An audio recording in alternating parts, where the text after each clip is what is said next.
अपने यूजुअली बहुत वीडियोज़ इस तरह की वायरल होती हैं, कहीं गधे बंधे हुए हैं तो कहीं पे वो उसको मैरिज हॉल बनाया हुआ उन्होंने स्कूलों को।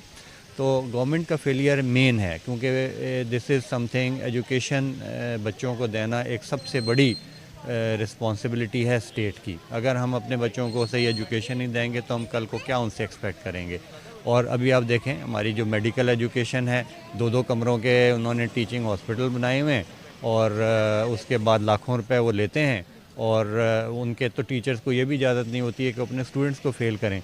तो उन डॉक्टर से कौन इलाज कराना पसंद करेगा। अब वो जो अगर वो करोड़ रुपया देकर अगर कोई डॉक्टर बन रहा है तो पहले तो अपनी इन्वेस्टमेंट को पूरा करेगा, उसके बाद आगे चलेगा। और हमारे यहाँ के अगर 40,000 रुपये की उसको डॉक्टर को नौकरी मिलेगी तो फिर वो क्यों नहीं कर सकते, क्योंकि इंडियंस टोटली जब डिवाइड हुआ था तो वो टोटली अंग्रेज़ों के साथ थे। उन्होंने अपनी एजुकेशन का सिस्टम एक अच्छा रखा हुआ है नीचे से लेके ऊपर तक।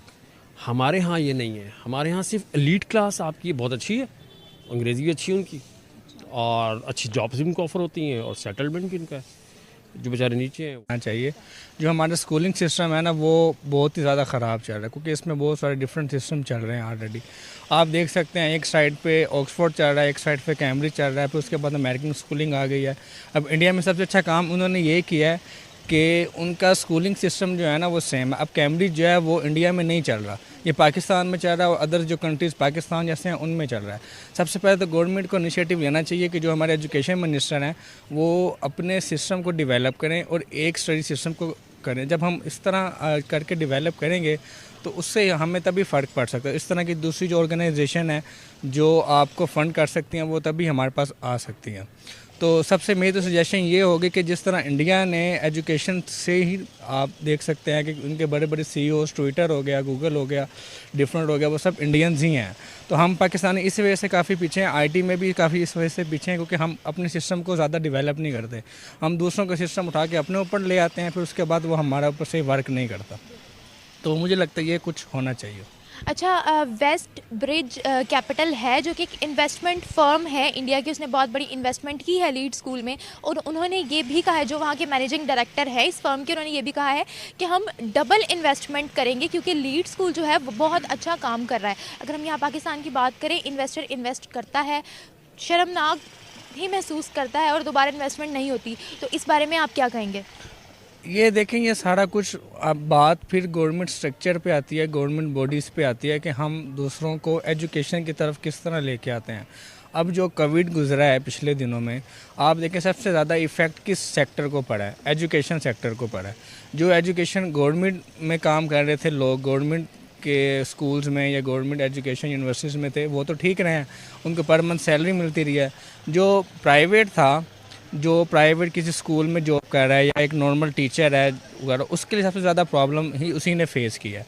तो हमें सबसे पहले इन चीज़ों को आपस में एज ए नेशन वाइज हमें सबसे पहले ये डिसाइड करना होगा कि हमने अपनी तरजीहात किसको देनी है। एजुकेशन को देनी है, दूसरे सेक्टर्स को देनी है। तो ये मुझे लगता है कि हमें एज अ नेशन और एज अ गवर्नमेंट को इस चीज़ पर स्पेशली वर्क करना चाहिए, तो तभी बेहतर हो सकता है। अगर हम पेंडेमिक की बात करें, कोविड जब बहुत ज़्यादा था इंडिया में भी, तब भी जब शट डाउन कर दिए गए थे स्कूल्स, तब भी इन्होंने बहुत अच्छा इनिशिएटिव लिया लीड स्कूल वालों ने अपने स्टूडेंट्स को गाइड करने के लिए। इस बारे में आप क्या कहेंगे? हाँ, स्टूडेंट गाइडेंस तो बिल्कुल नहीं है इधर ना। आप देखें स्टूडेंट्स गाइडेंस के अगर बात की जाए, वो तो बिल्कुल ही पाकिस्तान में आपको कहीं भी नज़र नहीं आएगी। मोस्टली हर दूसरा स्टूडेंट जो है वो या तो बाहर जाने के चक्करों में है या तो अपनी फील्ड चेंज करने के चक्करों में है। ऊपर से हम एज अ सही तरह बच्चों को कंसल्ट भी नहीं करते कि आपके फ्यूचर प्लानिंग्स क्या हैं। अगर आप यूरोप या अमेरिका या कनाडा या UK में देखा जाए, वो स्टार्ट से ही प्लान करते हैं कि आपने बच्चे की एजुकेशन को कैसे लेके जाना है। पाकिस्तान में अभी इस चीज़ पे काम हो रहा है कि बच्चों को गाइड करने के हवाले से, लेकिन वो सिर्फ अपर क्लास में है, मिडिल या लोअर क्लास में अभी भी ये चीज़ नहीं है। अब बहुत सारे बच्चे ऐसे होते हैं जो स्टार्ट वो इंजीनियरिंग से करते हैं, आते वो बिज़नेस में है, बिज़नेस से फिर वो आ जाते हैं आर्ट्स में। तो ये प्रॉब्लम बहुत ज़्यादा है हमारे अंदर। अगर हम स्कूल्स की बात करें तो इंडिया में 1.5 मिलियन स्कूल इस वक्त मौजूद हैं। 250 मिलियन जो उनका बच्चा है वो स्कूल्स में एजुकेशन हासिल कर रहा है। आप इसको पाकिस्तान से कैसे कंपेयर करेंगे? कंपेयर तो देखें वो उनके एजुकेशन हमसे वैसे भी अच्छी है, लेकिन हमारी एजुकेशन अब इम्प्रूव हो रही है, स्पेशली पंजाब में अगर देखा जाए बाकी प्रोविंस से काफ़ी अच्छी एजुकेशन है।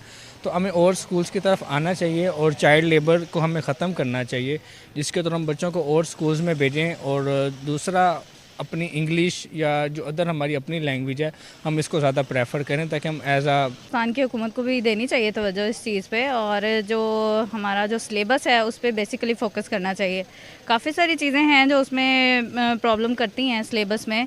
इस्लामिक पॉइंट ऑफ व्यू से भी देखा जाए तो मैं अगर कहूँ तो लेवल 2 की बुक में आई थिंक जो इस्लामियत में दूसरा कलमा दिया गया है वो कंप्लीट नहीं है। तो इन सारी चीज़ों पे तवज्जो देने की ज़रूरत है। अच्छा, वहाँ पर जिन फर्म्स ने इन्वेस्टमेंट की है वो कह रहे हैं कि हम उनमें से एक जो है फर्म, उसका नाम है वेस्ट ब्रिज कैपिटल, उन्होंने ये क्लेम किया है कि वो दूसरी दफ़ा इन्वेस्टमेंट डबल करेंगे। जबकि अगर हम पाकिस्तान की बात करें, यहाँ पर अगर कोई इन्वेस्टर इन्वेस्ट कर देता है तो खुद ही शर्मसार हो जाता है बेचारा, दोबारा इन्वेस्टमेंट ही नहीं होती। आपका इस बारे में क्या कहना है? हम कहाँ, किस चीज़ में हमारी कमी है? कमी तो देखा जाए तो तवज्जो की कमी है। तवज्जो देनी चाहिए। जब आप एक चीज़ पे फोकस ही नहीं करेंगे या उसकी तरफ ध्यान ही नहीं होगा तो उस पर कैसे काम करेंगे? तवज्जो कौन दे? तवज्जो हुकूमत को देनी चाहिए। और बेसिकली जो लोग इस चीज़ में है ना, इस फर्म में है या कोई स्कूल चला रहे हैं, या उनको भी थोड़ा जो है वो गाइडलाइन प्रोवाइड करनी चाहिए, हुकूमत को सजेशन देना चाहिए। अगर वो सजेस्ट अच्छा करेंगे तो जाहिर है हुकूमत भी काम अच्छा करेगी, मुझे यही लगता है। अच्छा, मुझे ये बताएं, इंडिया ने अपने एजुकेशन सेक्टर को बहुत ज़्यादा स्ट्रॉन्ग कर लिया है, इंडिया एजुकेशन में बहुत ज़्यादा आगे जा रहा है, इसके आपको क्या फैक्टर्स लगते हैं, क्या रीजंस लगती हैं? मुझे नहीं लगता इंडिया जा रहा है, काफ़ी सारे ममालिक हैं जो जा रहे हैं, लेकिन बात यहाँ इंडिया की हो रही है। इंडिया की हो रही है, लेकिन जो भी है पाकिस्तान को भी जाना चाहिए आगे, मतलब काम वगैरह इस पे करना चाहिए। आपको क्या फैक्टर्स लगते हैं इस चीज़ के कि इंडिया इतना ज़्यादा स्ट्रॉन्ग हो गया अपनी एजुकेशन में? इसमें अब मुझे तो कोई आइडिया नहीं है कि मुझे क्या कहना चाहिए, लेकिन यह है कि बेसिकली वो घूम फिर के तो बात हुकूमत बेचारी पे ही आ जाती है। तो काम तो हुकूमत को करना चाहिए, क्योंकि अपने मुल्क का नाम अगर आगे लेकर जाना है तो बहुत सारी चीज़ें हैं जिस पे लेकर जाया जा सकता है। वहाँ पर 1.5 मिलियन स्कूल हैं, उनका 250 मिलियन बच्चा जो है वो इस वक्त तालीम हासिल कर रहा है। आप इसको पाकिस्तान से कंपेयर कैसे करेंगी? अगर वो लोग इस तरह से अपने अगर लोगों को एजुकेशन प्रोवाइड कर रहे हैं तो मेरा ख़्याल है कि करना चाहिए, पाकिस्तान में भी इस तरह की चीज़ें होनी चाहिए। और मुख्तलिफ फर्म को भी आगे आना चाहिए, लोगों को अपने प्रोजेक्ट्स, अपने आइडियाज़ शेयर करने चाहिए कि हम ये चीज़ प्रोवाइड कर सकते हैं। तो उस पर बाकी ये है कि हुकूमत को उस पर फिर ख्याल करना चाहिए कि अगर कोई सजेस्ट कर रहा है या कोई अपनी आइडियाज़ लेकर आ रहा है तो उनको जो है वो उस पर तवज्जो दें और वो काम आगे बढ़ा सकें। इन्वेस्टमेंट तो यहाँ पे भी है, और लेकिन असल बात यह है कि ऑब्जेक्टिव क्या है।